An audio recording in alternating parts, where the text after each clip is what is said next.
One of the most iconic American snack foods for the sad standard American diet is Cheetos. And especially back in the 80s when they brought out this Chester Cheetah guy to get all the kids hooked. Cheetos presents Chester Cheetah. I'm Chester Cheetah. I'm just a cool dude in a loose mood. Until I see those Cheetos. Then my cool turns to drool. My style and ease surrender to my urge for the snack that goes crunch. It's not easy being cheesy. Cheetos cheese-flavored snack. Cheese that goes crunch. It ain't easy being cheesy. That's a fact. I deal with that in my personal life and in my snack food life. You don't have to agree with me about the personal thing, but hey, I got dad jokes for days. Anyway, I remember coming home as a teenager. I'd grab a bag of Cheetos, watch some Saturday Night Live, and next morning I'd get up and it looked like the whole kitchen had been dusted for a crime scene. There's orange stuff everywhere.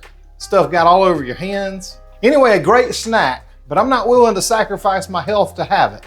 And now, I don't have to. Let's get into some low carb and keto Cheetos right after this.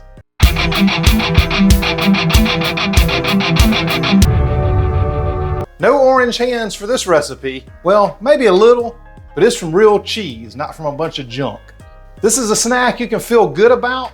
It uses a lot of ingredients that you probably already have. You'll definitely be able to pronounce everything that's in this recipe. You'll be able to easily make it, and they're gonna be so easy to love. Let me show you everything you need to make some Keto Cheetos. Keto Cheeto. I like the sound of that. So the first thing you're gonna need for these Keto Cheetos is some cheddar cheese. Now I used extra sharp. You can use sharp or mild, either way. The next thing you're gonna need is some egg whites. You can either separate your own eggs and use the whites, or what I like to do, because it's super easy, just use a carton of liquid egg whites. It's gonna work out just fine. You're gonna need some Parmesan cheese. It's gonna give a little different flavor to these Cheetos. And then an ingredient that I don't use a whole lot, but it's really good and it gives it a little bit of extra cheesy flavor, and it gives you a lot of extra B vitamins that you might need. It's some nutritional yeast flakes. I use this Anthony's and I'll link it down below. Then you're gonna need some salt. Use your favorite salt, either the Redmond's Real Salt or Pink Himalayan, whichever you like will be just fine. One of the things I really like about Redmond's is it's made right here in the United States, or I should say farmed in the United States, right in Utah. From an ocean that hadn't been around in quite a long time, but it's really good stuff and preferred by experts. And you're gonna need cream of tartar. Now what does cream of tartar do? Cream of tartar is gonna help your egg whites stay beaten, because we're gonna beat these things to more than stiff peaks, and it's gonna help all the air stay in there, and it's gonna help it hold up a whole lot better for the texture of these Cheetos.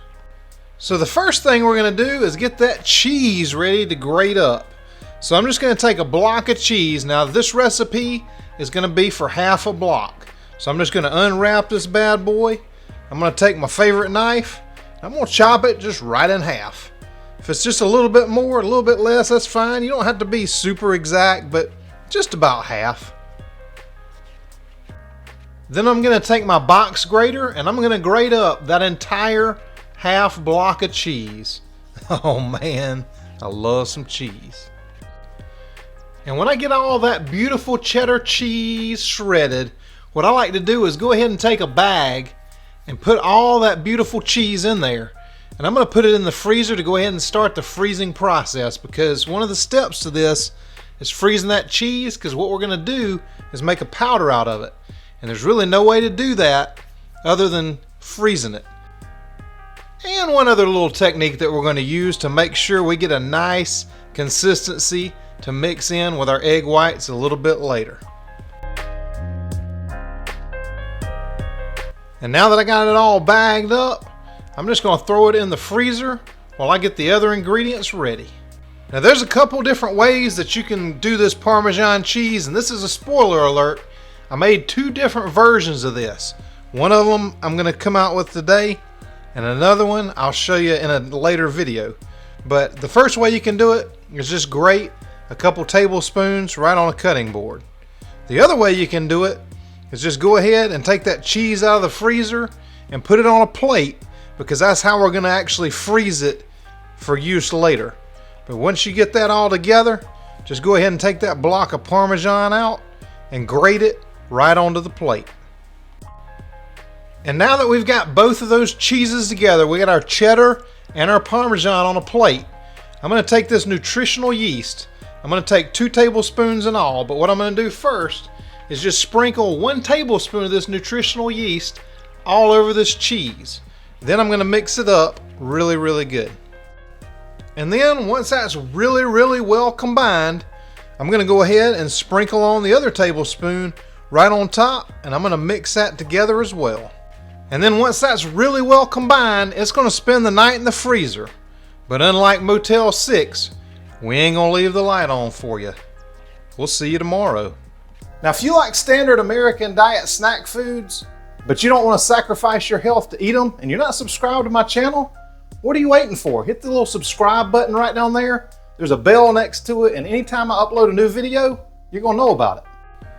Now, you don't necessarily have to leave it overnight, but I'd at least leave it for 2-3 hours, 4 hours even better, 5 hours even better, but ideally overnight. And once it's all done and you're ready to do it, just take some parchment paper like this, ball it up. You know my trick. This keeps it on the baking sheet the way it should be, instead of trying to curl up and run off, and oh, that's just a mess. This is a whole lot easier. And I'm just going to give it a light spray with some olive oil spray. You don't have to do that, but it would help.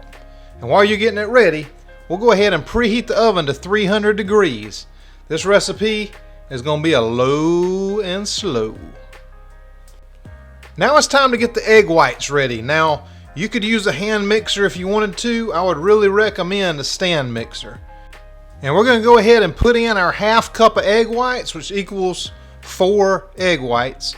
And we're going to put in the cream of tartar, and then we're going to start blending this. So this is what it should look like.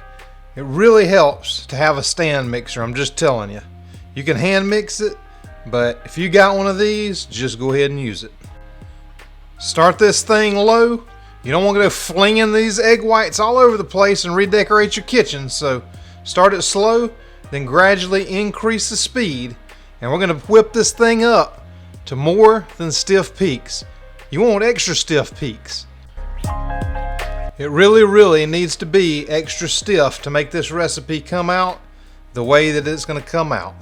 So this is what it should look like when it's finished.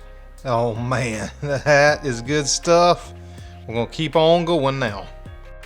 So now you're just going to transfer all your cheese that's been freezing and put it in a small blender like this. I love this Ninja Auto IQ, but if you don't have that, just put it in your favorite blender. You could use a food processor too, but what we're going to do is just pulse this together, and it's going to make like a powder.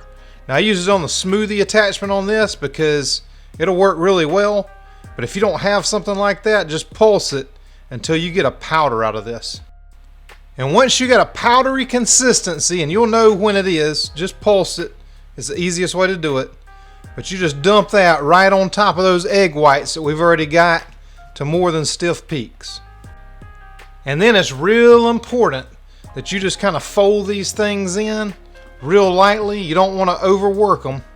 And the only reason for that is you don't want those egg whites to deflate.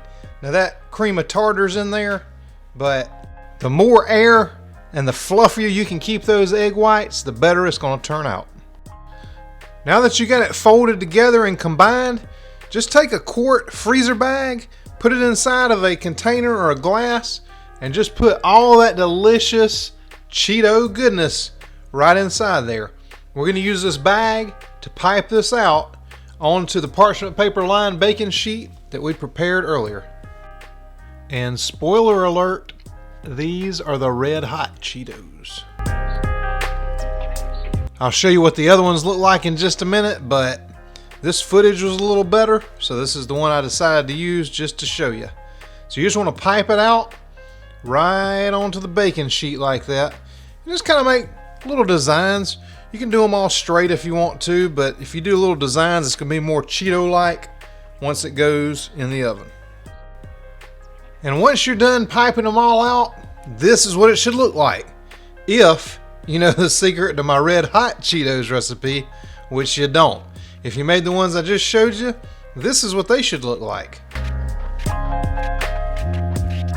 And then once you've got them all on the tray like this, and we did a few big ones too, but it's all good. You're gonna put these in the oven for 20 minutes, low and slow. And once the time is up, just turn the oven off, leave the oven door closed, and then once they're done, this is what they should look like once they're completely cool. Now, do they look exactly like Cheetos? No. Do they taste great? Absolutely. Will they take the place of that snack craving? Yep. Do they have these kind of ingredients? Absolutely not. Everything I put in there you can pronounce, and it's great for you. I hope you enjoy them. Man, those are so good. And if you like keto and low carb snacks, I'm going to put a playlist over there for you with a ton of great ideas for keto and low carb, and maybe even a carnivore snack in there. Thanks for liking and sharing these videos. Thank you so much for watching, and I'll see you on the next video.